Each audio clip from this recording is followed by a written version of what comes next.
Welcome back. This is episode 2 of This Is Just a Conversation. I'm super excited because I'm here with my favorite person in the world today. And we are going to be talking about... why relationships feel hard. Yes, why relationships feel hard. Whether you're in a marriage, whether you're about to date, looking to date, you're dating, you're engaged, whatever the case might be, we really want to have a conversation about this. And again, speaking from where we're at, we're not like relationship gurus. We just want to speak into what has worked for us and what we have found that has helped us to find connection even in really, really hard moments. So I'm really excited. I think how we should start this off is maybe by reading that quote. Sure. So this quote is from a book called Deep Rooted Marriage. It's by Dan Allender. And this book, actually, Tori and I are kind of building out a curriculum right now for couples to go through like premarital counseling. It's not really premarital. It's just to help couples to navigate through conflict in the relationship. And I love this quote. I think I've mentioned it a lot before. And the quote goes that every marriage or every relationship is built on the unconscious intention to find redemption. We look at the extraordinary person, and somehow in our bones, we sense, you will give me what I never had before. You will give my body and heart what I know I need. So, do you want to explain that quote a little bit? Because I think that can go over somebody's head a little bit. I think Connor you could quote that like without looking at it, because he says it so often. But when I think of that quote, it is like we in a relationship look to the other person without even thinking about it to fulfill something that we need like deep in our bodies. Right. And so without even knowing we're doing it, we are saying, this is what I didn't get growing up. Right. This is what my body is missing. And because you are the most important person to me, I demand it out of you. Right. And if I don't get it, it's going to feel bad. 100%. But would you also say that a lot of this stuff happens subconsciously? Totally. You don't think about it. Yeah, I think that is also like our encouragement for you guys, is that we want to help bring awareness around this. I think for us, we were kind of aware, but not really until we actually sat down with somebody and we realized a lot of the conflict we were trying to resolve was more so, can you just see my side? And can I just see you and your stuff? And we didn't realize that it's like, hey, I'm actually looking to you to like fulfill these like deep achings inside of me. And again, I tell my athletes this all the time. I even use this quote for their sport, right? So like I use basketball subconsciously. I didn't say, okay, hey, I grew up in this very chaotic household. I'm going to choose basketball to help me get through it all. I just knew that basketball made me feel a way I've never felt before. And I'm like, I love this. I love what it gives me. I love the escape. I love the affirmation that I get. And I'm like, I want more of this, right? And in the same way, this is what relationships do. We don't subconsciously go into a relationship even aware of, hey, what have I lacked growing up, right? What are some of the things, which we'll get into, that maybe, in my family system or even, on the team that coach didn't communicate with me well, like what did I not receive? And then this is why I'm actually in this relationship, is that you're giving me what I desire. Yeah. So. Everything that I'm missing, you fill those spaces. Yeah. Subconsciously though. I remember even like when we were dating and when we first like started hanging out, we went to Circle B. Yeah. And we were on their like picnic tables after we walked around for a while. And in my story, I feel like I was not known super deeply. And as I'm like, who's Connor? Like, do I like him? We were sitting on the picnic tables and you were like, I feel like I really get you. And I was like, that's what I said. I'm in love. Yeah. But like immediately then you were right. like, Tori, I see you and I like understand who you are. Right. And I want to get to know you more. Right. And I really care about getting to know you more. And I was like, oh my God, this is everything I want. Like, and I was like, well, we got married the next day. Right, literally. Not actually. But it felt like that. But you like gave what my body had always ached for. Yeah.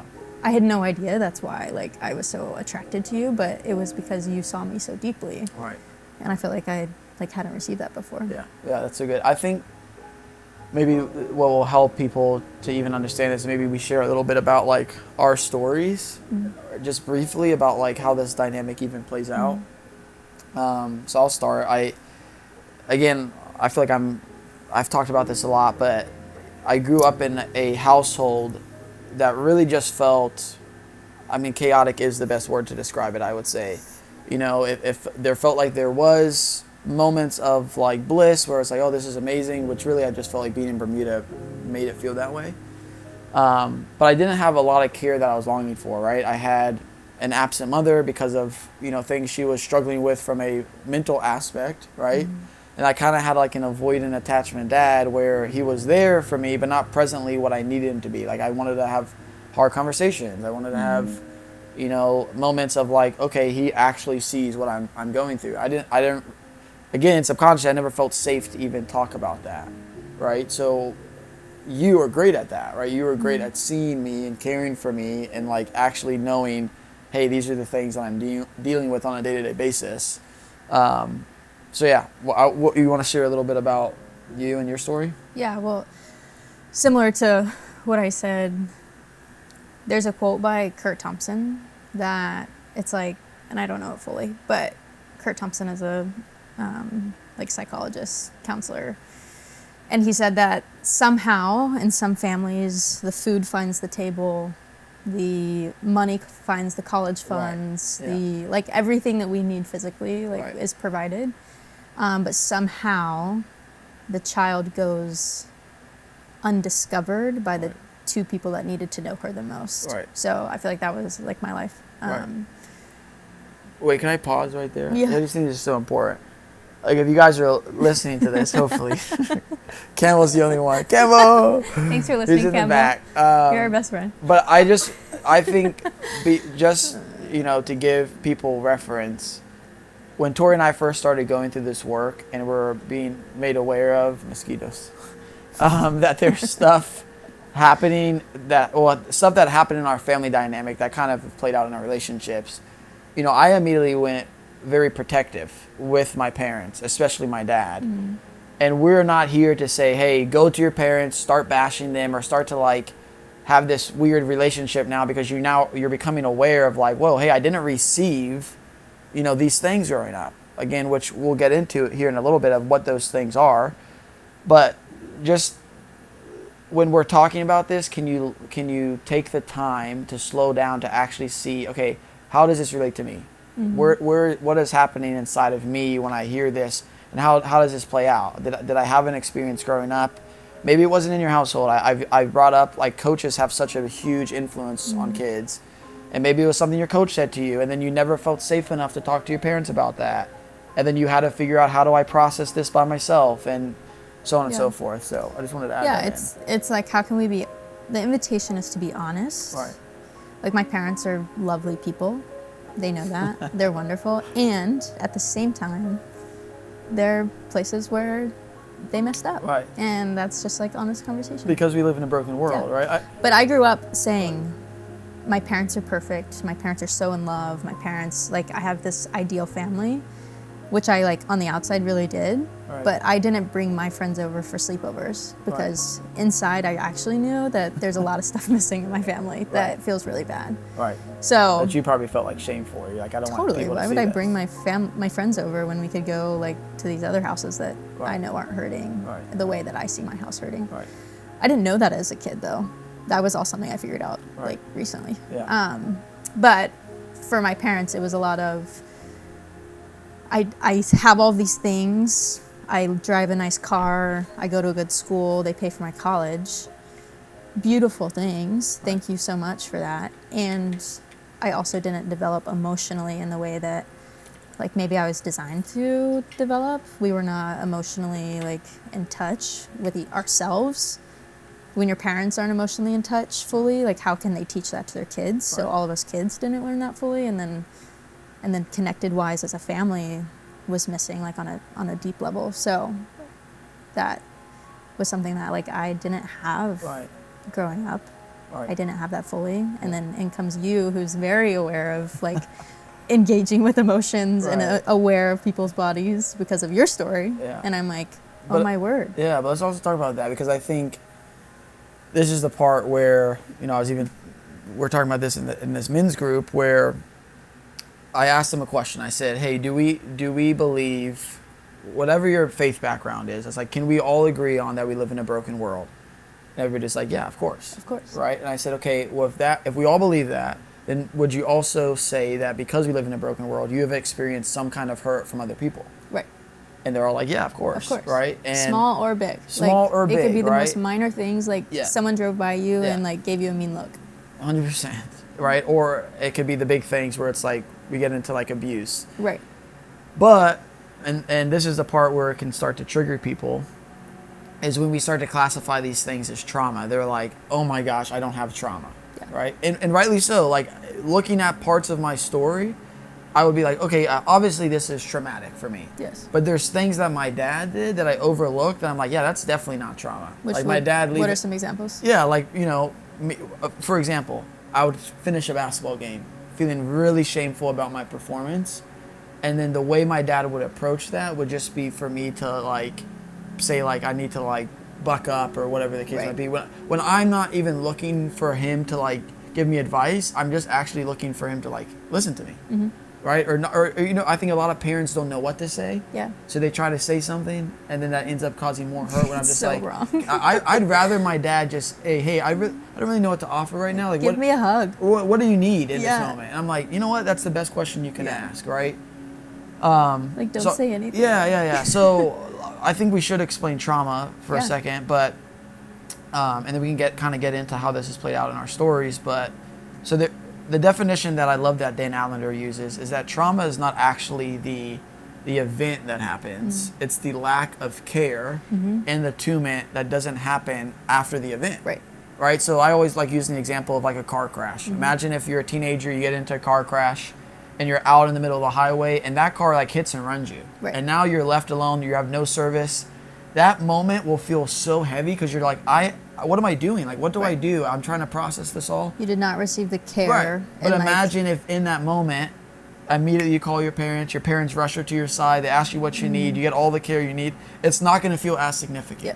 Right? In the same way. Remember that story or that memory very differently. Your brain, like, and your literally brain doesn't remembers know the it difference, different. though. Actually, that's the cool part, right? Which we learned from like Dan Siegel, is that your brain legitimately doesn't know the difference between like, significant trauma and small t trauma over time. Because over time, small t trauma can actually become just as significant as a big T moment. Right.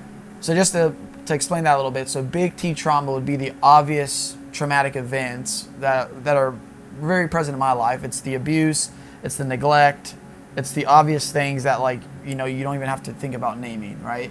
And then in your story, there's a lot of small T trauma, a lot of things that we think that are overlooked, that we don't even think about as a big deal. Mm-hmm. I love using the example of like, when you come home and whether you're processing a hard day or not, and your parents ask you, hey, honey, how was your day? And you're like, oh, it was okay. And then there's no deep questions asked after that. Like, oh, like, tell me more. Like, what's going on? When they can clearly see it on your face, too. Right? Because they feel so much inside, and they're like, I don't want to engage with that because I don't know what's going to come up for me. Right. But it's subtle. Right. That's the thing about subtle. Small T trauma is subtle. Right. There's care that's needed. Right. Like, as a 10-year-old girl, I would come home, or any 10-year-old girl would come home, and there's obviously something wrong. What a 10-year-old needs is to be held, to be asked questions, to be reaffirmed, like, you're okay, I'm here for you, I'm not going anywhere. If that's not missed, there's care that they did not receive, which I love the small T trauma. A word for that is like, that actually can be more satanic, which is a big word. Yeah. But because it's so dismissed of like, not a big deal. Like, you're not even going to realize no big this deal. is affecting you so much. She had a minor thing at school happen, but after 20 years of someone not receiving that, like the amount of debris that's left from that, like now a kid is left with, in small moments, for 20 years I never received care. Right. That is why we consider it trauma, because like that has affected my whole life. And I would say most people sit in the sea of, nothing really happened to me, but if you really think about the way your parents engaged you, there were things that were missing. For sure, yeah. And if trauma is too triggering for you, again, classify it as hurt, because that's all it is, right? These moments of hurt that you have felt in your body or felt in the experience of like, wow, this feels like a lot, and I don't know what to do with it. I don't feel like I have any care in this. Yeah. So I think, go ahead. I was gonna say, I think we should go with, okay, why are relationships so hard? Yes. Is go through why is because we want our partner, spouse, whoever, to fulfill the thing that was missing. And then what was missing is the big six. Yeah. Yeah. So why we want Yeah. our partner to fulfill something is something that, because we are made for connection. Yeah. I'm starting to yell because I'm getting passionate. Please, I need to calm down. I want you to get passionate. Okay. Like, we are made for connection, Right. like deep in our bones. Right. And I think stuff happens to us as we grow up that even by the time we get to be adults, Right. we have already made an agreement with ourselves that like we're no longer going to be vulnerable because it hurts. Right. Like, we've been burned before, and subconsciously, like without thinking, we're like, I'm not going to be my true self because that's vulnerable and that feels really risky and that no longer is safe. So we make that agreement. We're not going to be vulnerable. But we have to go and look and say, what were the things that we didn't receive growing up? Because those are the things that no matter what, as humans, because we need connection, we are going to demand those things from our spouse. Right. And when they can't fill those things is when it just gets hard and the cycles continue and we're like, why do we keep fighting? Well, it's like, well, you're not giving me what I need. Right. Even though we don't know. Like, that was the whole, like, first years of our marriage 100%. was... We had no idea. We had no idea what we needed, Right. but both of you and I were both needing something deeply. Right. And you weren't able to fulfill that for me. You weren't able to give it to But me we on were- a normal day. Right. Yeah. And then I would go into shame pits and I would go into frustration and my body would get like so amped up. Then I would just be like mean and I would get like short and passive aggressive without knowing any of that. Yeah. And then we'd be like, oh my gosh, here we are, the same fight again every night. And we're like, it just was exhausting. It's the dance that we created. And I think to even go back real quick before we get into the big six is even that quote, because the whole reason why we've even felt connected to each other is because we have offered that. Yes. We've offered a sense of like, hey, subconsciously, I know you long to be seen, right? Or and I'm doing that, and it's fulfilling you. So that is what brings us together. So the beauty of relationship is we do get to offer this to each other. But again, why relationships feel so hard is because what happens when you're not in a place to give me what I deeply want, which is and often. desire. Right. I can't always give it. Right, yeah. right. And again, especially if I'm unaware of what that even is. 'Cause if I'm not aware, guess what? I'm gonna yell, and I'm going to, because that's where I go to my stress, right? Where I'm gonna just literally try to get so big to force you to get back into a place where you can like now take care of me, Right. which hurts you more because now you feel shame of like I'm inadequate, I'm this. When I could just say, hey, I feel a lot inside. Yeah. And I'm really longing for you to do that. And you can say, hey, I just don't really feel like I'm in a place to do that right now. Rather than I'm just reacting the entire time. So, I think this is really important. Do you want to explain what the Big Six is? Sure. So Adam Young, he's like our founding father. Not actually, but we love you, Adam. Adam Young is affiliated with the Allender Center, which is theology, psychology, just a lot of the counseling things that we're learning. Yep. And the Big Six is, as a child, these are the 6 things that we need from our parents or your caregiver, whoever was like mostly taking care of you. Right. So if you received these 6 things, we would say that you are securely attached or you have a secure emotional bond with your careger. Right. If you did not receive one or any of these 6, then you have a insecure attachment or emotional bond. Right. And attachments, like, which we'll go over in a second, the attachment styles. so big. Yeah. So the 6 things, I'll go through them fast. The first thing is attunement. So did your parents notice that you were distressed? So when you came home from school, had a bad day, your face was low, your energy was low, you had like a frown. Right. Did your parents notice that? Right. So attunement is just awareness. Were they aware? Right. 2 is responsiveness. So when they saw that you came in the room and you were energy low, sad, did they respond? Did they ask a question? Did they say, hey, sweetie, I know like you seem really low, like what's going on? Right. So did they respond? Did they offer you a sense of comfort that you needed? Did they respond in a way that like that's legit. You're like, as a parent, that's your job to respond to your kid that's in distress. Right. Number 3, engagement would be, did you feel pursued? I think engagement and pursuit is like the same thing for me. Yeah.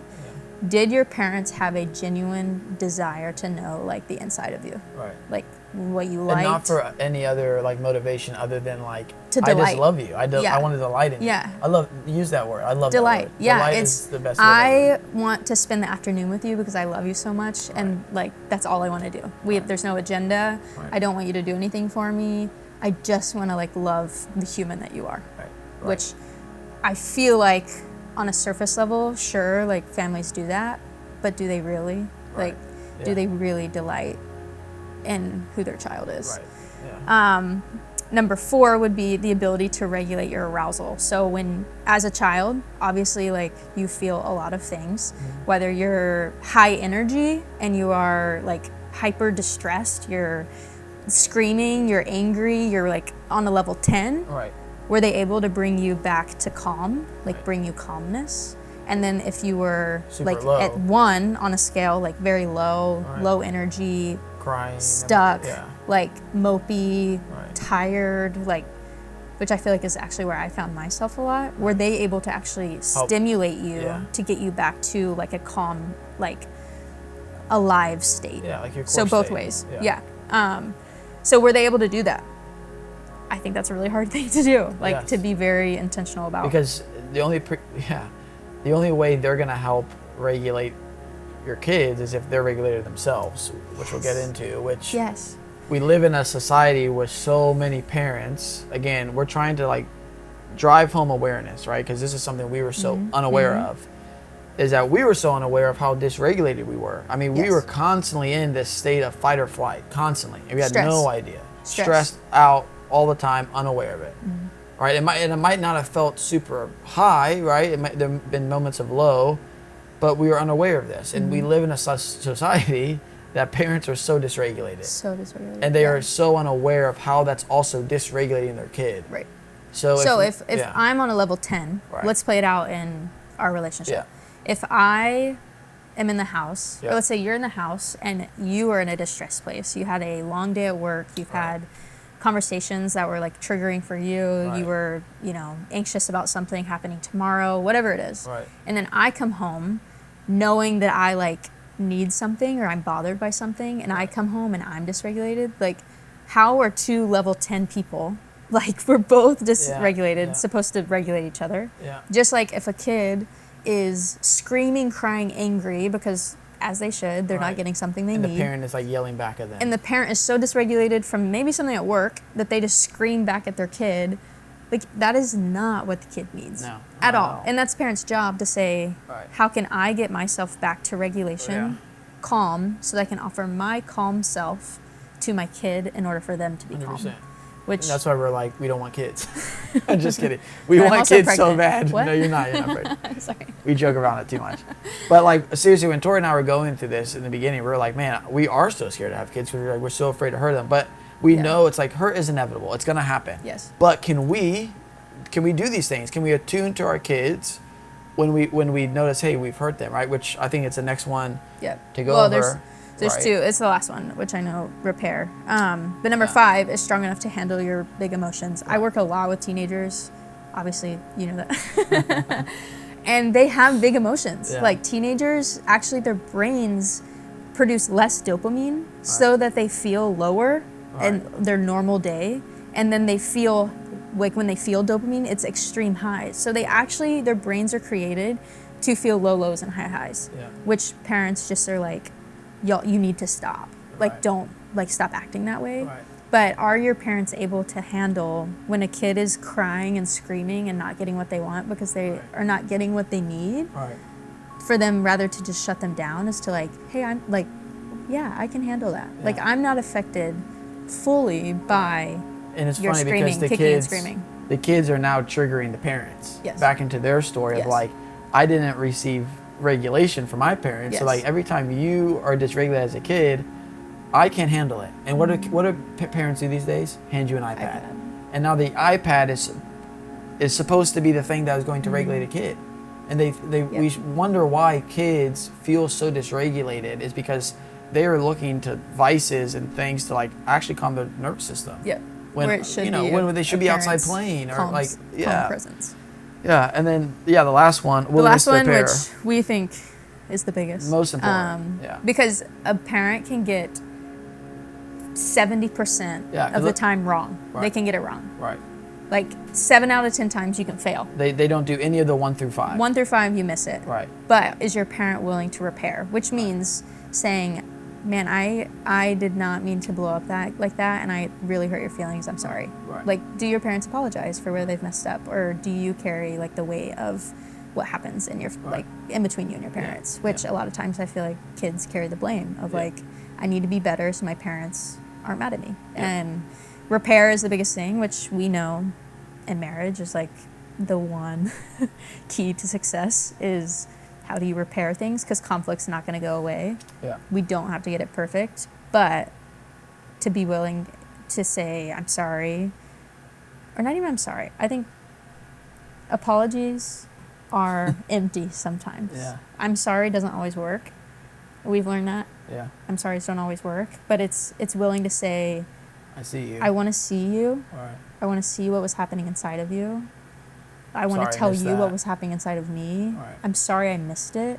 Yeah. I want to create something that makes us better next time. Right. Like that this will feel better for you. Right. And actually making like a shift, which I have not been good at. Yeah, and I think but the truth is, it's like our intentions are like we don't want to hurt each other. Yeah. Especially in relationship, and neither do our parents want to hurt us. Right. But it's like, can you just notice it? Even if your intention in the moment was like, hey, I'm gonna really try to encourage you after the game, but then the kid is like more defiant. Right.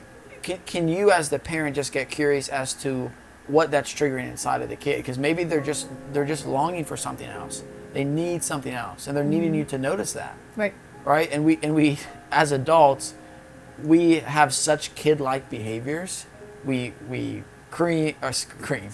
We scream and we cry and I want to say the B word, but we do. We bitch and we moan. Yeah. Right? For rightful reasons. Right. And it's just like a kid, right? We're kicking and screaming. We're literally on the ground, like kicking our legs. But we're desiring something. Yeah. But how we show it in our relationship is those kid-like reactions. Yeah. It's you're either isolating yourself and you're going to your room and you're throwing a fit, right? Mm-hmm. Or I'm getting really big and really loud. It's like, but what's underneath that, right? And I think, this is what's going to really help, couples, that if you guys feel like you get stuck in this, because it's like, how do you avoid this, or how do you understand this? It's like something that has worked so well for us is just checking in, right? And checking in before we even get in that space. So you said, you mentioned the scenario before, if you're on a level 10 and I'm on a level 10, and usually when we're unaware of it, we'll come into the house and we just blow up on each other. It could be from the smallest thing. Yep. Right, but what would it look like for us to check in before? Like, hey, I feel so much inside of me, right? I'm texting you this before. I send you a voice note before, which we do all the time. And you do the same thing. So then we come into the house, we know where each other are at. My expectation for you to care for me isn't as high as it usually is. Right. And then we can also find regulation in that, right? And feel like, hey, if you're not able to offer me care, what does it look like for me to reach out to Campbell and just process what's happening with me? God for Campbell. So that's what's really been beneficial for us. I think. Can we play out a scenario? Sure. Or maybe not. I'm fine with that. I just want to go over the attachment styles. Okay. But let's play out the scenario with how this has played out with us. So I would say. Well, let's explain what attachment styles are. Okay, then we can do a scenario. Yeah. Okay, yeah. You lead that. You got it. Okay.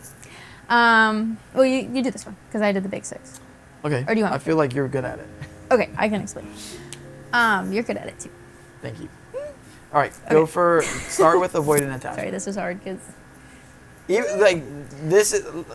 Let's be so honest here, guys, and vulnerable. Tori and I are extremely open about this. Even in these conversations, we know each other so well. This is even hard for us to talk about, right? Being in here talking about our conflict, and obviously, Tori and I will probably check in even after this video about hey, how are you inside your body? How did you feel? Was there anything that I said that might have triggered you, or vice versa?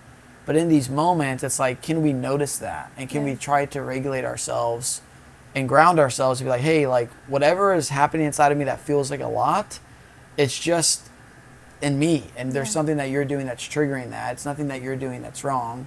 Yeah. But I've been thinking these moments, it's just so good to notice that and be like, my goodness, like, you know, what does it look like for us to just talk through this? Yep. So. My favorite line ever, I say it all the time, is it all makes sense. Yeah. Everything makes sense. Every reaction we have, everything we struggle with, every conversation, like the way we talk about things, what we're passionate about, Right. every single thing makes sense because our story has led us there. Right. Our story creates that. So, with that being said, so attachment, like I said, if you get the big 6, if you receive that, you're securely attached. If that's you, wow, go you. Right. That's not a majority of us. Yeah. If you do not get some of those 6, and that could be like so small, like I didn't get these things like every once in a while, it's like, then you're insecurely attached. Right. So you're one of the two. Insecurely attached? Insecurely attached. Yeah. So it's not a secure bond, Right. emotional bond. So that causes some issues. Which that's not our fault. It's not our fault. But two of common ones that people talk about, I know there's other language, but there's avoidant attachment and then there's ambivalent attachment. Most couples, actually, it's not all of them, but a lot of couples end up being one is avoidant and one is ambivalent. Right. So weird that I'm avoidant, Connor is ambivalent. Yeah. Avoidant, so quickly, is growing up, we had caregivers who were, when it came to like distress and emotional need, your parents were either dismissive, they rejected it, or they were distracted and unavailable. So they were not able to offer emotional care, the care I needed when I was distressed. So it's not that someone avoids connection, like someone that's avoidantly attached. It's not that you avoid connection. It was when you were growing up, connection was not on the menu. Right. I love that like phrase. Right. I don't like not want to connect. I'm made to connect, but I did not grow up in a way that taught me how to connect with people. Right. It did not teach me how to receive care and regulate my body. It was not on the menu for me. Right. So we grow up, as independent. If you ever called yourself like, I'm independent and can do everything on my own, like you are avoidantly attached. 100%. Yeah. Like I grew up, like it was actually a good, positive thing that I was like an independent girl that could do everything on my own. Right. When actually I just was extremely dysregulated and was trying to figure it out inside of my body all by myself. 100%. So therefore I was always dysregulated most of the time. But I think it's good for people to know too. It's like there's parts of the avoidant attachment, like the things that you go to, that's actually help protect you. Totally. It has completely kept me alive. So this is also not to feel shame, and also like this is such a tough dynamic too, because we're not trying to say, okay, all the things that you're struggling with has to do with your attachment style or what you didn't receive, and then it's just like, you can just go and pity yourself of like, I'm stuck in this now. It's like, no, like the huge part of this is like we have to take ownership of like, hey, what have we missed, right? Yeah. Not to go and blame our parents, not to just say, hey, I'm this way because of this. It's like, no. Can you notice it and be like, hey, I want to move into more health. Yeah, and it's just to notice like this is how I relate to people. Yes. Like I relate to people thinking I don't need you. Right. That's a big deal. Right. Like I come into marriage and I say, I can do it on my own. I don't really need you. Right.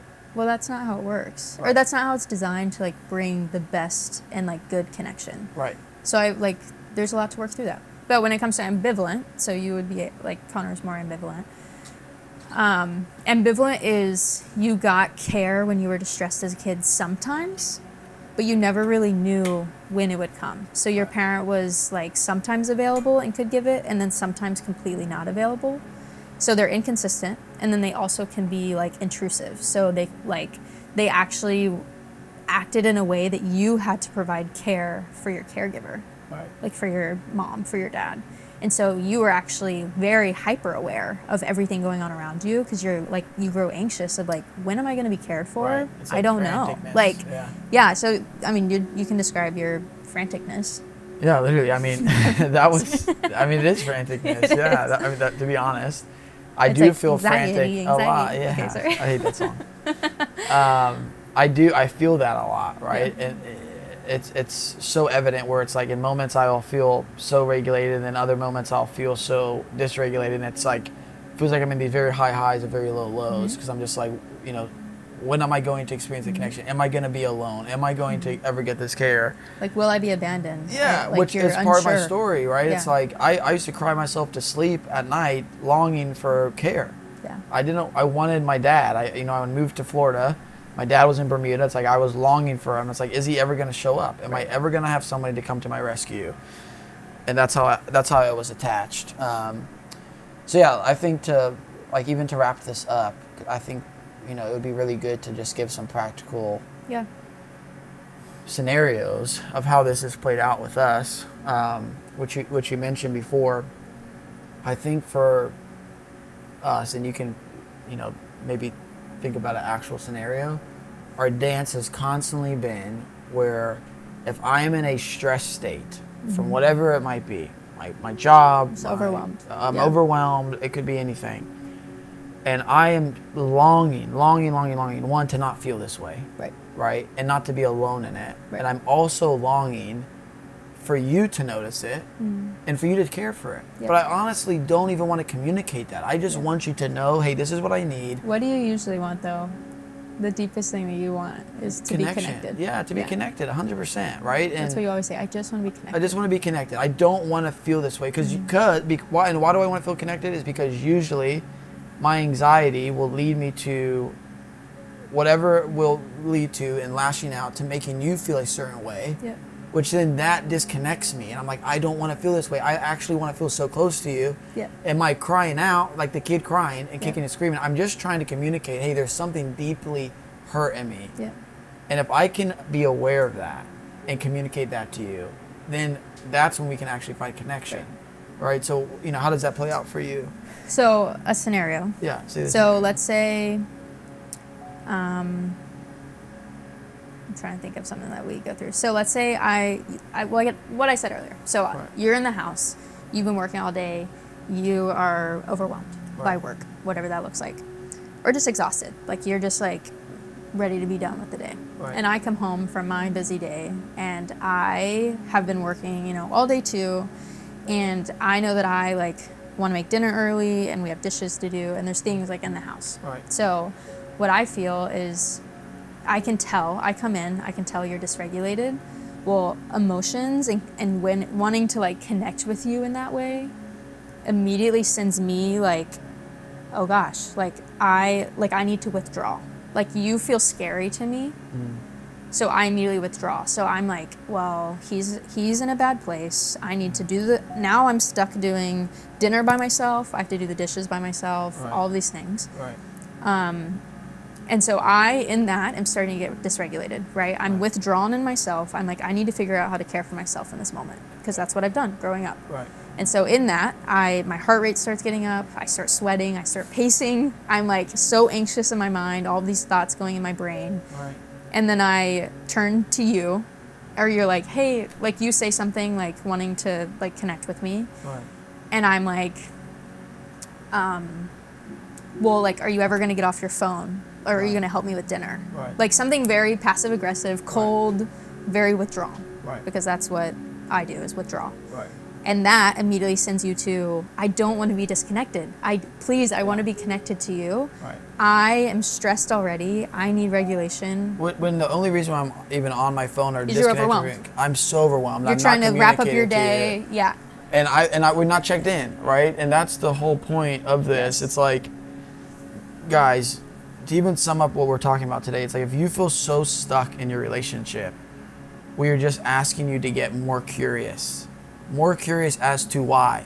Because what happens inside of you. Yeah, but this is the truth that people just don't want to hear. Guys, even in this book, Deep Rooted Marriage, it says that 80% of conflict is unresolvable. I know you're like, what does that even mean? What you're talking about, we can't resolve our conflict? And it's like, no, because of how we approach conflict. Most couples approach conflict with trying to prove that I'm right, you're wrong, or can you see me, whatever the case might be, right? When the point of trying to get through conflict and understand it's like, hey, there's something in me that's being deeply triggered by what you're doing. Because a lot of the times, it's not even that you're doing anything wrong, right? But it's it's deeply triggering something in me, right? That I need to notice, and I need to become aware of what is even that trick, what is that deep hurt, right? And if you don't, even a sense of, so in that story, immediately my response is like, oh gosh, Tori's upset, she's cold, she's withdrawn, Right. now I'm all alone. Right. That sense of aloneness is 8-year-old Connor being like, I'm all alone. Yep. And now I'm angry. And in order for me to feel like heard, and in order for me to get care, I need to get big, Right. and I need to demand it. And 100%. so even that is like, even just the sense of aloneness Right. in that split second sends you to a place where you have to respond like you're an 8-year-old kid, which is amazing. Our bodies do that, but we have to notice. We always say this: notice little Connor Yeah. that responds inside of you, and then I have to notice little Tori, where it's like Yeah. there's such deep needs inside of us Right. that if we can just listen, like, Right. hey, like, what do you need right now? I Yeah. need engagement. I Yeah. didn't get engagement growing up. You need to know, like, you're not alone. 100%. And how do you do this, guys? Honestly, this has been the biggest learning curve for us. Is you can't do this alone. Yeah. Right. So like, why I talk about story work so much, and you're probably like, what the heck? Even is it? It's that it is just one way that we have found. Just one way. We're not saying we think it is the best way, but it is just one way that we have allowed people into our lives. It's what our marriage counselor does with us. It's like we literally engage with these past stories that we have not grieved, right? Yeah. And we are letting each other in on it. So it's like when we get in those moments, I'm reminded of that. He's like, you know what? This is just triggering something that has been deeply wounded in me. I've been living my life this way for 28 years, a certain way. And then you come in, and I'm expecting you subconsciously to fulfill these needs, Yeah. but I'm unaware of it, right? Yeah. So it's like, how can we just notice it and stop and get curious? And the biggest thing I want to touch on is like these big six. There's only one person that has fully done this, right? And that's Jesus. Like, he has done this. It's just a part of who he is, right? Of how he engages somebody is literally, he's so attuned to them. He's so engaged. He doesn't care where your emotions are at, whether you're super high, super low, you have these big negative emotions. He stops and gets curious. He asks you questions. He sees your story. And that, in a sense, it's like if we want to become that for each other, one, we need to focus on, hey, what is happening inside of me and how can I attune to that? Right. And that's why I'm in counseling myself, you're in counseling yourself, and then we're in counseling together. And I think people look at it like, wow, your relationship's crazy. I'm like, no, it's actually really beautiful. It's the best. Because we are putting into so much work of like, hey, what is blocking me from actually viewing you how Jesus does? They're finding the connection that like, we are so designed to experience in marriage. I think most marriages ride on a surface level connection, and we think that's fine. And I'm like, no, there's so much more. Right. There's so much more. Yeah, and Campbell and I just had this conversation the other day. Campbell. But if you want to experience any beauty in your life, right? It's like, well, let's look at the gospel. If we wanted to experience the heaven, the resurrection that Jesus has intended us to live in, it's like we have to travel through that you, right? And it's a diagram that we love to use, where it's like this you, right, is honestly where a lot of us feel like we're stuck in. We're in the pit, and it's like this feels so hard. I don't know if people have gone into the pit. Yeah, honestly, because honestly, the pit is needed, right? But they're honestly on this side over here, looking at this side, and they're saying, "Hey, I want to get across and experience this like joy and resurrection, kindness." Healing, goodness, wholeness. Yep. And then, but the purpose of it is like, can you choose to go to the depths of yourself to say, "Hey, this is what's killing me inside." Right. Can you allow someone to come into it? Right. What's been so beneficial for us is you have to allow somebody into your relationship that is wise enough and safe enough for you to process this with. We will be in counseling to the day we die. We've said that to each other over and over again. Is because no matter how much we learn about this stuff, is we can't see our stories from that 30,000 foot level. We can't. We're on the ground level experiencing all, and we're in that fight or flight constantly.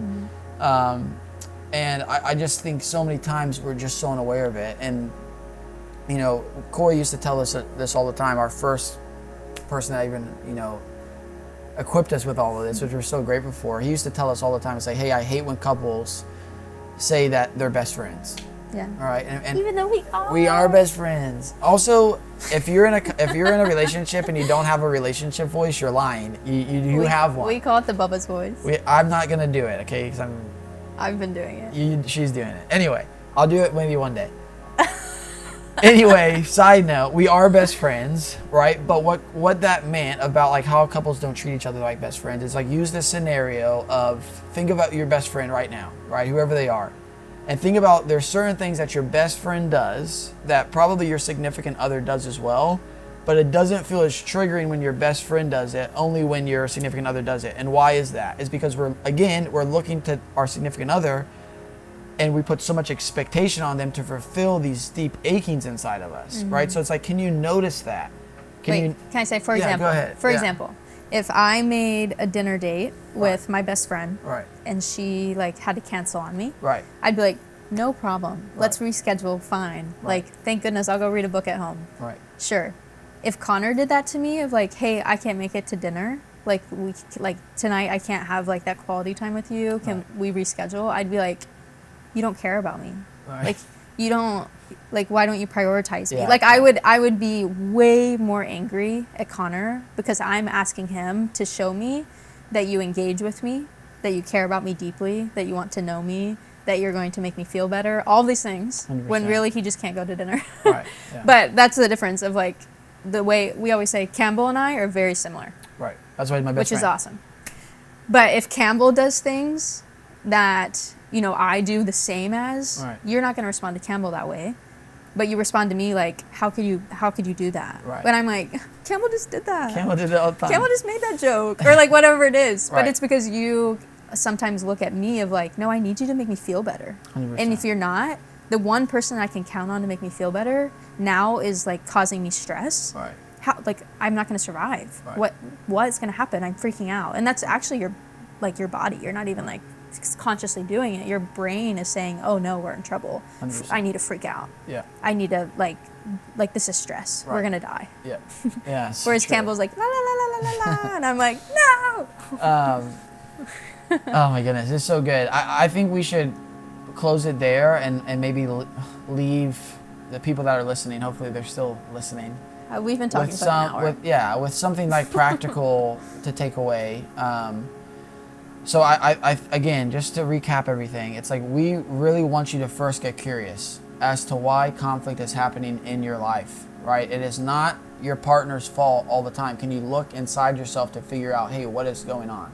Okay, that's the first thing. But the only way you're going to be able to fully do that is if you can invite somebody in to actually help you do that.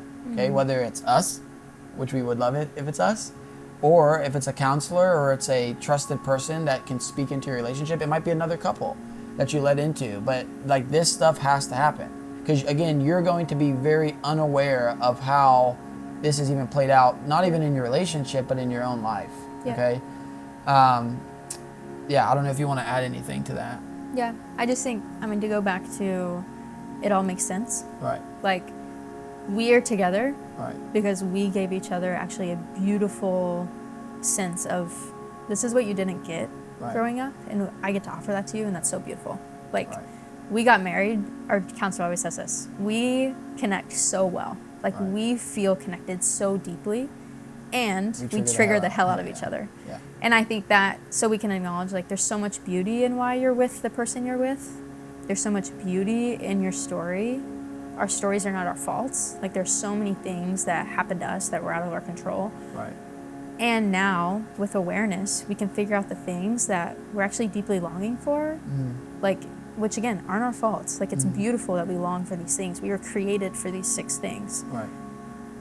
But with awareness, we can figure out how can I heal those wounds? How can I find those that really like fulfill me? Right.